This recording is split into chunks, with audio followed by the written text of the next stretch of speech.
বাহ বাহ রে বাহ, তোরা মানুষ হয়ে গেছু রে, মানুষ হয়ে গেছু। বোকা চোদা গেলে আর কালকে পরীক্ষা, তোরা এখানে মদ মারছিস, তোদের লাজ লজ্জা কিছু নয়? কেন রে, মুখটা আমার, মদটা আমার, আমার টাকা কাটছি, তোর কি 50 ফাটছে? মদ কারো ফাটে নাই রে।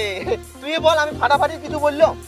আমি বললাম যে কালকে পরীক্ষা, তোরা এরকম ভাবে মদ খাচ্ছ, ওটা কি ঠিক হচ্ছে? হ্যাঁ গো, এটা কি ভুল হচ্ছে? একদম না।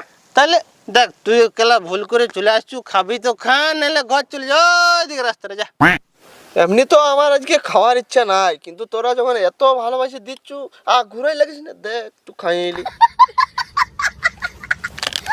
মদ খেলে কিন্তু ভাই আমার মাথায় বিরাট বিরাট আইডিয়া আছে, বুঝলি?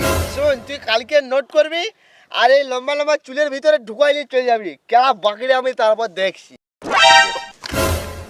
হ্যাঁ বে, এইখানে কোথাও সরকারি লেখা আছে, দন্ত সর কয়াকার না, তো বাল ছিটে আসছু, কাল আমরা মদ গিলা কিনে কিনে আনবো, তুই খাবি, ভাগ। ঠিক আছে রে, পরের দিন তো ভূগোল পরীক্ষা আছে, আমার আগাটা বুঝেছু, একবার এরকম করে ঘুরে ভালবি, ওই কাটা কুম্বাটা তোর 15 ভুকটা ঢুক কই, আর এরকম করে গোল করে লাগিয়ে দিব, ভূগোল হয়ে যাবে বোকা চোদা।